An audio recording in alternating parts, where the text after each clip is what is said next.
Hi, ಕೋಳಿನ ಕಾವು ಕುರ್ಸಿದ್ದು ಇವತ್ತಿಗೆ 19 ದಿನ ಆಗಿದೆ. ಒಂದು ಕೋಳಿದು 20 ದಿನ ಐತೆ. ಬನ್ನಿ ತೋರಿಸ್ತೀನಿ ಎಷ್ಟು ಮರಿ ಮಾಡಿದೆ 20 ದಿನಕ್ಕೆ ಅಂತ ಗೊತ್ತಾಗುತ್ತೆ. ನೀವು ಇದೇ ಥರ ಕುರ್ಸೋದ ಕಾವುಗೆ ಅಂತ ಕಾಮೆಂಟ್ ಮಾಡಿ ತಿಳಿಸ್ಕೊಡಿ. ಮನೆಯೊಳಗೆ ಹಸ್ಕೊಳಗೆ ಅಂತ ಗೊಂತು ಮಾಡಿದ್ದು ಕಟ್ಟಾಕ್ಬೇಕಾರೆ, ಬಟ್ ಹಸ ಕಟ್ಟಾಕಲ್ಲ, ಆಚೆ ಕಟ್ಟಾಕ್ತೀವಿ. ಇಲ್ಲೊಂದು ಕೋಳಿ ಕೂರ್ಸಿದ್ದು ನೋಡಿ ಮೂಲೆಯಲ್ಲಿ ಮಾಡಿದೆ ಅಂತ ನೋಡಿದ್ರೆ ಕೋಳಿ ಮಾಡಿಲ್ಲ, ಬರೀ 9 ಮೊಟ್ಟೆ ಇತ್ತು, 16 ಮೊಟ್ಟೆ ಇತ್ತು. 16 ಮೊಟ್ಟೆಯಲ್ಲಿ 7 ಮೊಟ್ಟೆನ ಬೇರೆ ಕೋಳಿಗಳು ತಿನ್ಕೊಂಡೈತೆ ಹೊಡ್ಕೊಂಡು. ಅದು ಮರಿಯಾಗಿತ್ತು. ತುಂಬ ಬೇಜಾರಾಗ್ತಿತ್ತು ನೋಡ್ಬಿಟ್ಟು. ಹೇಗೆ ಈ ಕಡೆ ಪಕ್ಕದಲ್ಲಿ ಬಂದು ನೋಡಿದ್ರೆ, ಈ ಕಡೆ ಮಾಡೈತೆ ಅಂದ್ರೆ ನೋಡಿದ್ರೆ ಇದರಲ್ಲೂ ಕೂಡ ಮಾಡಿಲ್ಲ. ಇದು ಕೂಡ 19 ದಿನ ಆಗೈತೆ. ಆ ಕಡೆ ಮೂಲದ 20 ದಿನ ಆಗಿತ್ತು. ಒಂದು 7 ಕೋಳಿ ಮರಿ ಹೊಡೆದೈತೆ, ಬಟ್ ಬೇರೆ ಕೋಳಿಗಳು ಕೂತ್ಕೊಂಡು ತಿನ್ಕೊಂಡೈತೆ.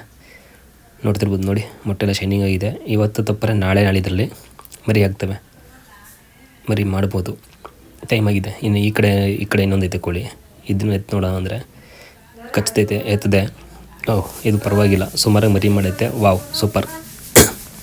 ಎಷ್ಟು ಮರಿ ಮಾಡೈತೆ ನೋಡಿದ್ರೆ 2, 4, 6, 8 ಮರಿ ಮಾಡೈತೆ. ಇನ್ನೂ ರಿಮೈನಿಂಗ್ 5 ಮೊಟ್ಟೆ ಐತೆ. ಅಲ್ಲಿಗೆ 13 ಐತೆ. ನೋಡ್ತಿರ್ಬೋದು ನೋಡಿ ನೀವೇ ಹೇಗಿದೆ ಅಂತ ಮರಿಗಳು. ಈ ಚೀಲ ಎಲ್ಲ ಎತ್ತಾಕಬೇಕು, ಏನಕ್ಕೆ ಸುತ್ತಕೊಂಡು ಅಲ್ಲೇ ಸುತ್ತಾಗುತ್ತೆ. ಈ ಕಡೆ ಪಕ್ಕದಲ್ಲಿ ಮರಿ ಮಾಡಿಲ್ಲ, ಈ ಕಡೆ ಪಕ್ಕದ ಮರಿ ಮಾಡೈತೆ. ಅದೇ ಅದಕ್ಕಿದ್ದಕ್ಕೂ ಸೇಮ್ ಡೇ ಕೂರಿಸಿರೋದೆ, ಆದರೆ ಅದು ಚೆನ್ನಾಗಿ ಮರಿ ಮಾಡೈತೆ. ಇದು ಇನ್ನೂ ಮರಿ ಆಗಿಲ್ಲ ಮೊಟ್ಟೆ.